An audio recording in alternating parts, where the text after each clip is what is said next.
वाले हैं oxidation and reduction.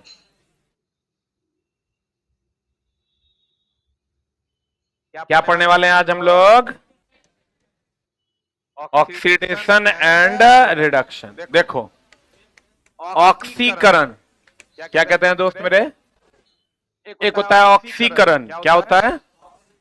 और एक होता है दोस्त मेरे अवकरण। एक होता है ऑक्सीकरण और एक क्या होता है? अवकरण। ऑक्सीकरण का ही दूसरा नाम क्या है? उपचयन, अपचायक, अवकारक। ये पता है ना? अवकरण को कहते हैं अपचयन, उपचायक,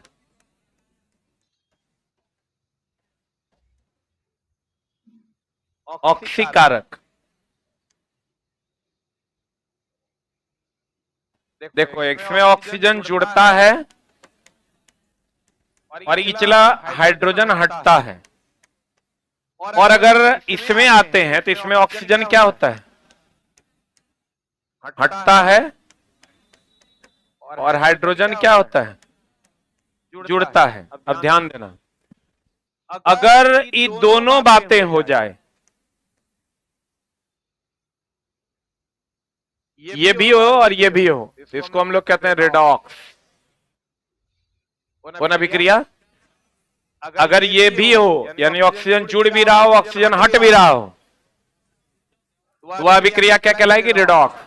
अगर हाइड्रोजन हट भी रहा हो और हाइड्रोजन जुट भी रहा हो, वह अभिक्रिया क्या कहलाएगी? रेडॉक्स। अगर ऑक्सीजन जुड़ रहा हो और हाइड्रोजन जुड़ रहा हो, तब भी इस केस में वह अभिक्रिया क्या कहलाएगी? रेडॉक्स। अगर ऑक्सीजन हाइड्रोजन हट रहा हो और ऑक्सीजन भी हट रहा हो, यह अभिक्रिया क्या कहलाएगी? रेडॉक्स। क्या कहलाएगी? आजकल इसी का ट्रेंड है और यही पूछा जा रहा है। अब ध्यान देना, इसमें इलेक्ट्रॉन का त्याग होता है। बताओ, इलेक्ट्रॉन का त्याग तो प्लस की माइनस?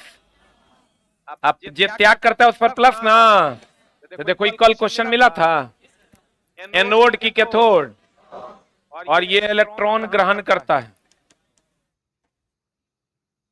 एनोड की कैथोड जो ग्रहण करेगा उस पर माइनस चार्ज।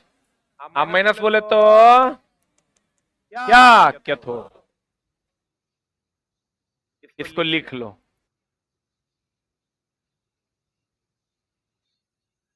कल एक क्वेश्चन आया हुआ था एनोड कैथोड वाला।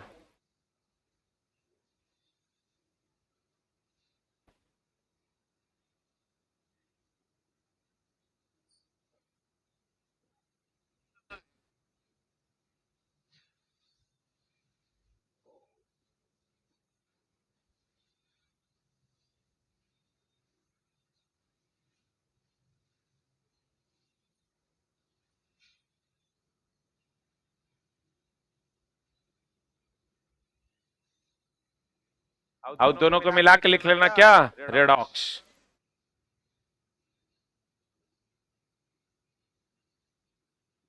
कुछ अच्छे अच्छे प्रश्न इस टॉपिक के हम आपको भी बताने वाले हैं।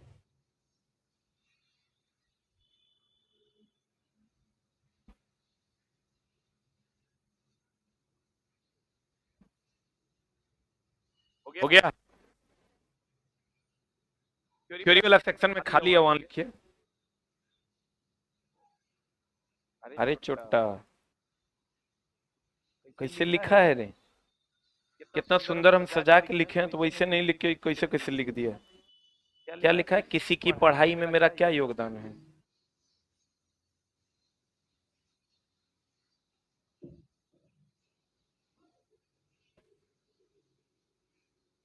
हो गया?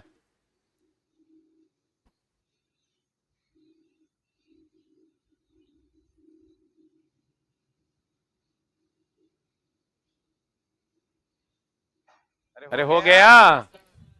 ऑक्सीकरण, उपचयन, अपचयक, अवकारक। इसमें ऑक्सीजन जुड़ता है और हाइड्रोजन हटता है। इसमें ऑक्सीजन हटता है और हाइड्रोजन क्या होता है, जुड़ता है। इसमें इलेक्ट्रॉन का त्याग, त्याग होगा तो प्लस की माइनस, एनोड की कैथोड। इसमें इलेक्ट्रॉन का ग्रहण, ग्रहण होगा तो माइनस, माइनस होगा तो क्या होगा, कैथोड। ये इलेक्ट्रॉन का त्याग करेगा उस पर प्लस की माइनस, त्याग मतलब एनोड की कैथोड। क्लियर है। इस पूरे का इंग्लिश जो होता है एक ही होता है, दैट इज ऑक्सीडेशन।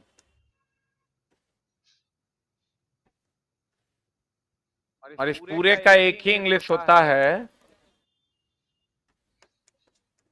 रिडक्शन। ये भी लिख लो, पूरे का इंग्लिश एक ही होता है क्या, ऑक्सीडेशन। इस पूरे का इंग्लिश एक ही होता है क्या, रिडक्शन। ध्यान से समझना चला, इसके बड़े अच्छे अच्छे प्रश्न हम आपको अभी बताने वाले हैं। देखो, ऑक्सीकरण, उपचयन, अपचयक, अवकारक। इसमें ऑक्सीजन जुड़ता है और हाइड्रोजन हटता। इसमें इलेक्ट्रॉन का क्या होता है, त्याग। त्याग बोले तो प्लस, प्लस बोले तो एनोड। अवकरण, अपचयन, उपचयक, ऑक्सीकारक, रिडक्शन होता है। और ऑक्सीजन का हटना, हाइड्रोजन का जुड़ना, इसमें इलेक्ट्रॉन ग्रहण होता है, निगेटिव चार्ज, कैथोड। अब आ जाओ क्वेश्चन की दुनिया में। ऑक्सीकरण अभिक्रिया, अभी तुरंत हम बताए थे, ऑक्सीजन का जुटना और हाइड्रोजन का हटना। जे जुटेगा उसमें वृद्धि होगा कि कमी होगा, आज जे हटेगा, यहां माइनस ना होगा, जे हटेगा उसमें क्या आएगी, कमी। अब क्वेश्चन पढ़ लीजिए, आंसर बता दीजिए। वृद्धि हुआ मतलब ग्रहण किया कि त्याग किया। अरे छोटा, ऑक्सीजन जुट रहा है तो ग्रहण न किया, और इसकी कमी हो गई तो क्या किया। अब तो बताओ क्या होगा। ऑक्सीकरण, ऑक्सीजन ग्रहण करने या हाइड्रोजन का त्याग करने की प्रक्रिया, डी नंबर हो जाएगा। एक चीज हमेशा ध्यान रखना, ऑक्सीजन का वृद्धि, ऑक्सीजन अगर जुड़ा मतलब ऑक्सीजन की क्या हो गई, वृद्धि। ऑक्सीजन की वृद्धि हो गई मतलब क्या किया है, ग्रहण किया है कि त्याग किया है, क्या किया है, ग्रहण किया है। और त्याग करने की कैपेसिटी भी आती है, लेकिन उस पर नहीं जाते। ऑक्सीजन का जुड़ना मतलब ऑक्सीजन की क्या वृद्धि, और हाइड्रोजन का जुड़ना मतलब किसमें वृद्धि, हाइड्रोजन में वृद्धि। हाइड्रोजन हटा मतलब हाइड्रोजन की क्या कमी। अगला प्रश्न पता, हम बताए थे टाइप्स ऑफ अभिक्रिया बताए थे, एनसीईआरटी एग्जाम्पलर का सवाल है और स्नातक स्तरीय एसएससी में भी पूछा है, क्योंकि एनसीईआरटी का आपके लिए जरूरी है। बताओ क्या ये संयोजन अभिक्रिया है, क्योंकि हम बोले थे कल अगर क्लास किए होंगे तो ए बी आपस में जुड़ेगा, क्या बनाएगा, ए बी बनाएगा। तो ए बी बनाएगा तो एकल उत्पाद न बनाएगा। एकल उत्पाद क्या इस अभिक्रिया में बन रहा है, कै गो उत्पाद बन रहा है, तो ये होगा कि नहीं होगा। अब बोलो, अब उदासीनीकरण अभिक्रिया में बोले थे अम्ल क्षार से अभिक्रिया करेगा, तो यहां देखिए तो कहीं क्षार है, तो ये भी नहीं होगा।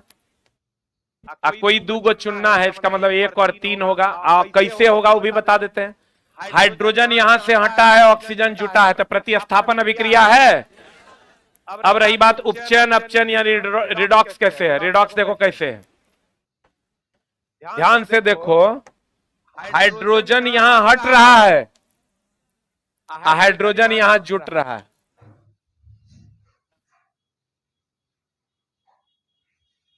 क्या हुआ, क्या हुआ, हाथ उठा देता है तुम। इधर आओ, इधर आओ, इधर आओ। अरे छोटा, तेरा सीट नहीं मिला तो इसे हाथ उठा रहा है। इधर आओ, इधर आओ, आओ सीट देते हैं तेरा।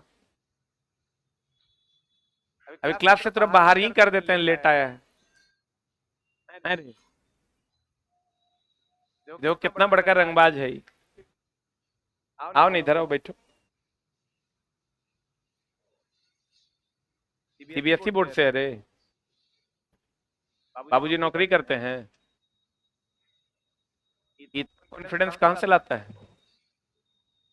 अभी क्या किया पता है तुम लोग को, इस सबसे लेट अभी ये किया है। क्या कर रहा है,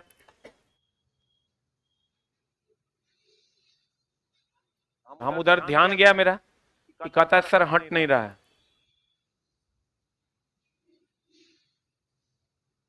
टेबल नहीं दे रहा है, टेबल बैठा होगा उसके बगल में रखा होगा, टेबल तुमको देगा नहीं। तो तुम लेट क्यों आया है? काहे?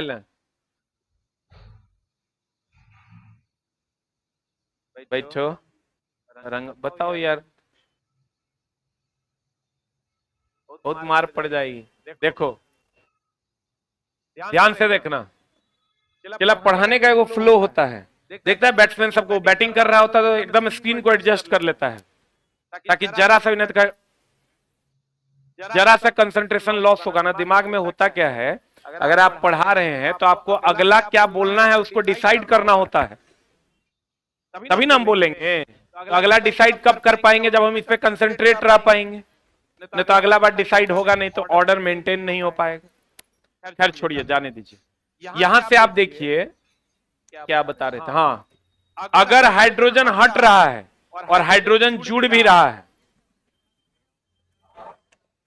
इसका मतलब यह हुआ कि ये रेडॉक्स है। ऑक्सीजन जुड़ भी रहा है और ऑक्सीजन हट भी रहा है, तब भी ये रेडॉक्स है। और अगर ऑक्सीजन जुड़ रहा है और हाइड्रोजन भी जुड़ रहा है, तब भी ये रेडॉक्स है। और अगर हाइड्रोजन हट रहा है और ऑक्सीजन जुड़ रहा है, तब भी ये क्या है, रेडॉक्स। अब बढ़िया से देखो कि प्रतिस्थापन अभिक्रिया, इसमें कोई डाउट है? संयोजन क्यों नहीं है, ये क्लियर है। उदासीनीकरण क्यों नहीं है, क्योंकि अम्ल क्षार है नहीं। एक क्यों बच गया, रेडॉक्स कैसे है? तो देखो यहां से हाइड्रोजन एकरा से हट रहा है कि जुट रहा है? एकरा में हाइड्रोजन ओ में H जुटा है तब न चला H2O बना है। तो बता ये रेडॉक्स है या नहीं है? आंसर बता क्या होगा? C4 क्या? अगला। अब इसको देखो फिर से बढ़िया से, यहां से देखो ऑक्सीजन हट रहा है कि जुट रहा है? हाँ, यहां से देखो ऑक्सीजन जुट रहा है। ऑक्सीजन अगर हटे भी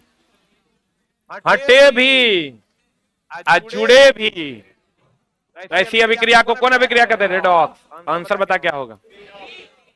3 मिनट हो जाएगा आंसर, क्योंकि देखो हाँ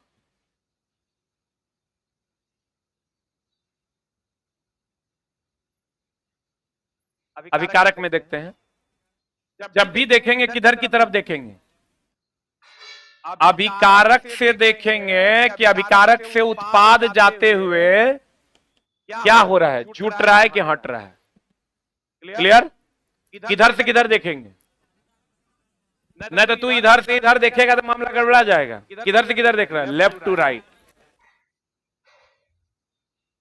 कहता है जब आयरन आपसे अभिक्रिया करता है, दे देता है चला Fe3O4 प्लस हाइड्रोजन।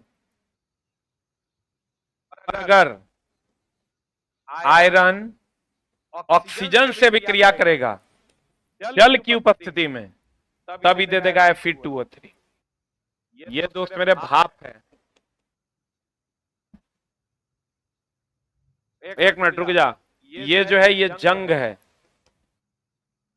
एक मिनट रुक न रे, गड़बड़ हो जाएगा। ऑप्शन में Fe2O3 भी देता है, ऑप्शन में Fe3O4 भी देता है, दोनों साथ में भी देता है। ठीक ना? तो आपको ही ध्यान रखना है कि आयरन जब भाप से अभिक्रिया करेगा तो क्या देगा? Fe3O4। चला सबसे फंसा हुआ क्वेश्चन में से एक है। और आयरन जब ऑक्सीजन से अभिक्रिया करेगा जल की उपस्थिति में, तब क्या देगा? Fe2O3। लीक। अटपट नहीं करना।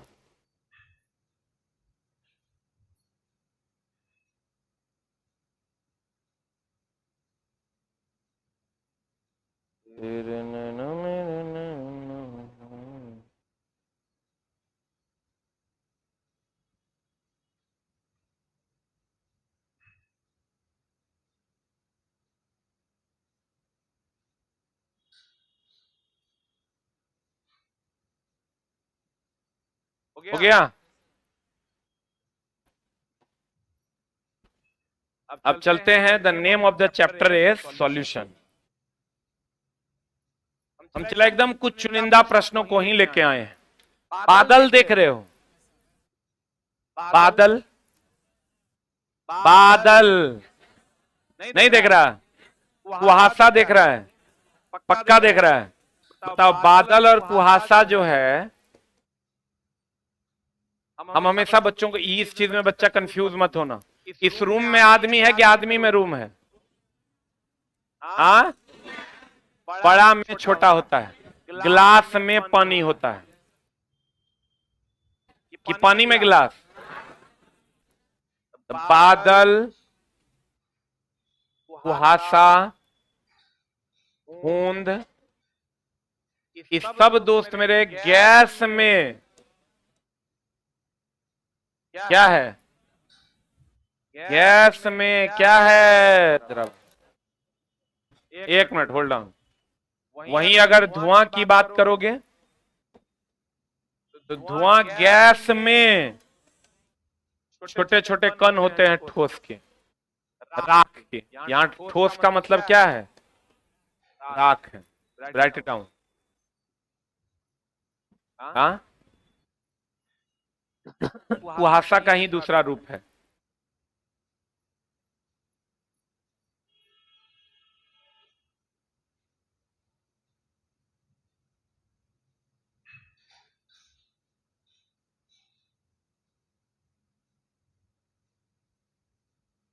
लिखा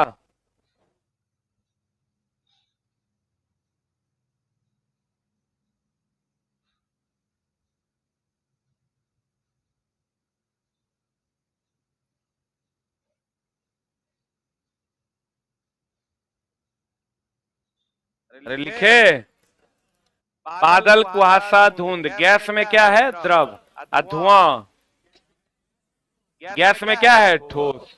गैस में क्या है? ठोस। क्लियर है? उसके बाद एक चीज और ध्यान रखिएगा दोस्त मेरे, हम जो कहते हैं विलियन, जैसे हम लोग कहते हैं शरबत, क्या कहते हैं? शरबत जो होता है ये चीनी, अब प्लस क्या होता है? पानी।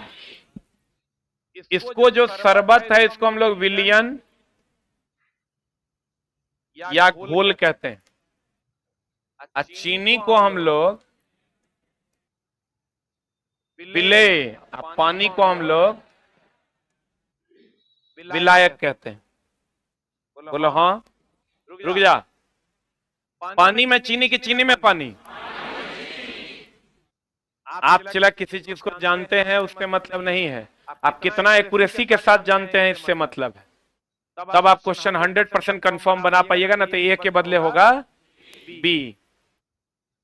विलेय की मात्रा कम होगी और विलायक की मात्रा ज्यादा होगी। हम हमेशा बताते हैं विलेय का स्पेलिंग छोटा है, चीनी कम मात्रा में होगा, तो विलेय जो है वो कम मात्रा में होगा। विलायक का स्पेलिंग बड़ा है, यह अधिक मात्रा में होगा। कौन अधिक मात्रा में होगा? विलायक अधिक मात्रा में होगा। बहुत बढ़िया बात। अब मामला क्या है? प्रतिशत सांद्रता का एक सवाल आता है और बड़ा संभल के बनाने का है। द्रव्यमान प्रतिशत या प्रतिशत सांद्रता का एक सवाल आता है, प्रतिशत सांद्रता द्रव्यमान का। इसका फॉर्मूला है विलेय बटा विलियन गुना 100, या विलेय बटा विलियन को हम विलेय प्लस विलायक लिख सकते हैं, बटा विलेय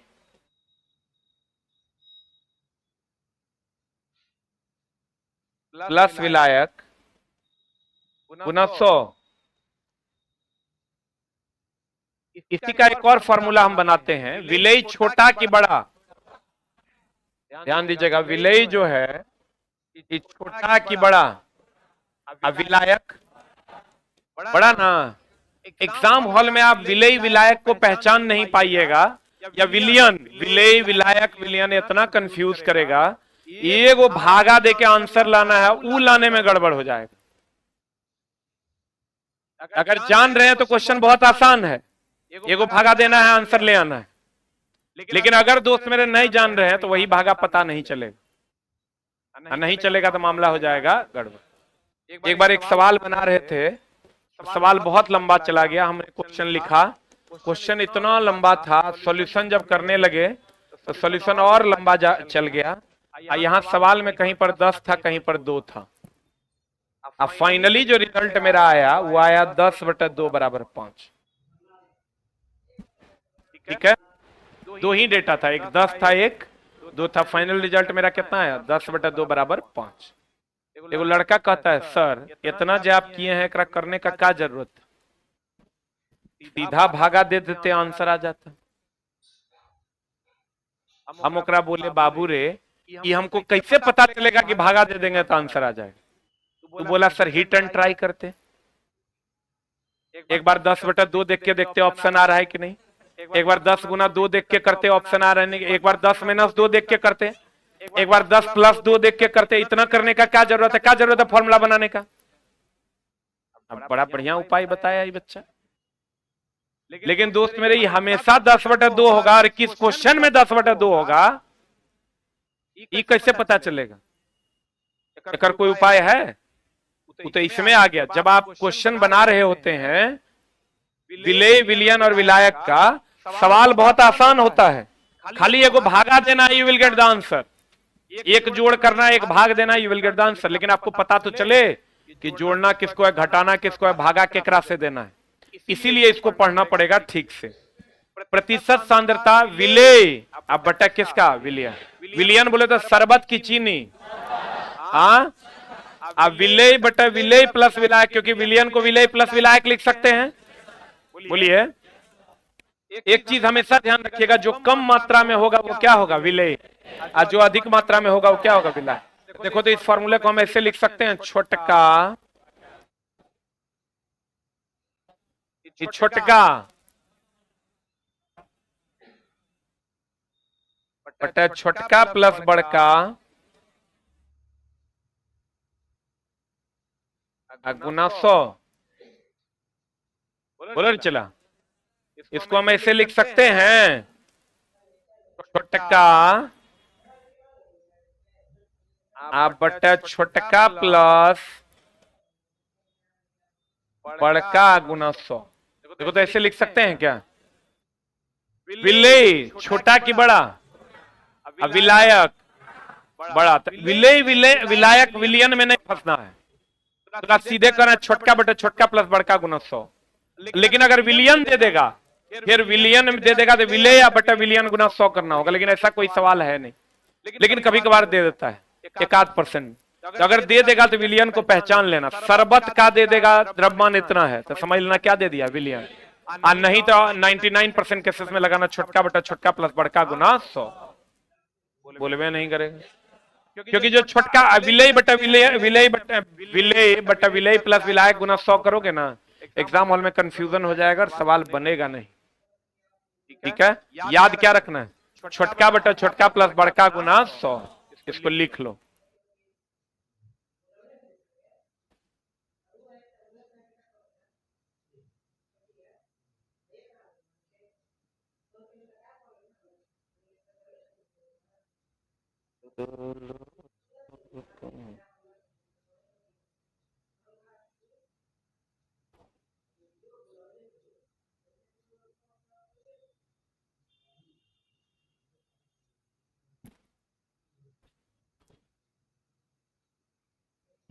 हो गया, छोटका बटा छोटका प्लस बड़का गुना 100।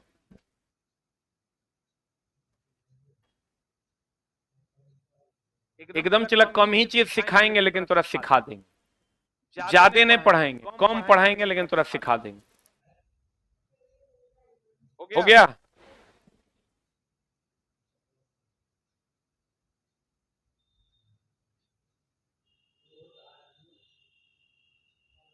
अरे हुआ क्या याद रखना है? छोटका बटा छोटका प्लस बड़का गुना 1। लेकिन एगो सावधानी ध्यान में रखना है कि विलयन तो कहीं नहीं दे दिया, तब विलेय बटा विलयन गुना 100, क्योंकि छोटका प्लस बड़का को विलयन लिख सकते हैं। अरे छोटका प्लस बड़का को विलयन लिख सकते हैं। और जो छोटा वैल्यू होगा विलेय होगा कि विलायक होगा? बहुत बढ़िया बात। पढ़े? अब देखो बादल, बता क्या होगा? बादल धूल है रे, जलवाष्प के कण है, हवा की बारिश की, हवा में बारिश की बूंदे हैं, हवा में तैरती पानी की छोटी छोटी बूंद। हवा में पानी की बूंद है कि पानी में हवा है? हवा में पानी। कभी कभी क्वेश्चन पूछता है बादल किस ऊर्जा को किस ऊर्जा में बदलता है? गतिज को स्थितिज के स्थितिज को गतिज। दोस्त मेरे, बादल में हाइट है तो उसमें स्थितिज ऊर्जा है, और उसके कारण जब टकराता है तो गतिज ऊर्जा में बदलता है, तब बारिश होता है। कभी कभार क्वेश्चन पूछते हैं कि बारिश में क्या होता है, तो कहिएगा, याद रखिएगा, क्वेश्चन बनता नहीं है बच्चा से। स्थितिज ऊर्जा को किसमें बदल देता है? गतिज ऊर्जा में।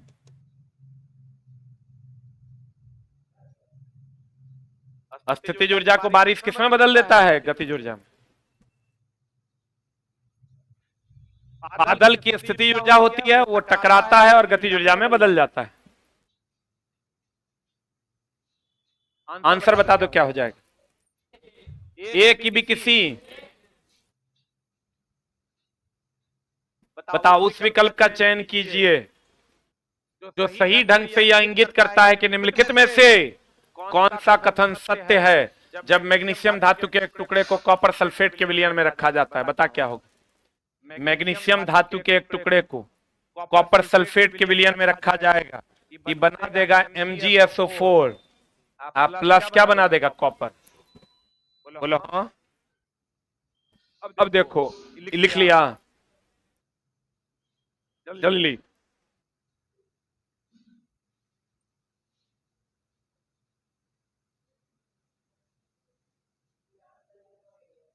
ये रंग होता है चला नीला, ब्लू विट्रियोल है ना, ये कौन रंग का होता है? नीला।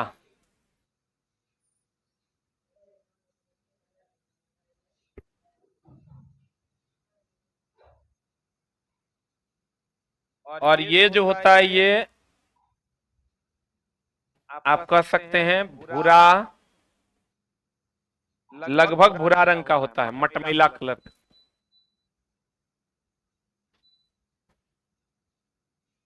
अब बताइए चला जी, Mg ज्यादा अभिक्रियाशील होगा कि कम? काहे? जो हटाता है, ये हटा रहा है कि हट रहा है? यहां से कॉपर को हटा ना रहा है, तो जो हटाएगा वो अधिक अभिक्रियाशील, और जो हटेगा वो कम अभिक्रियाशील। जो हटाएगा, जैसे हम किसी को हटाएंगे तो हम ज्यादा अभिक्रियाशील की कम, और जो हटेगा कम अभिक्रियाशील।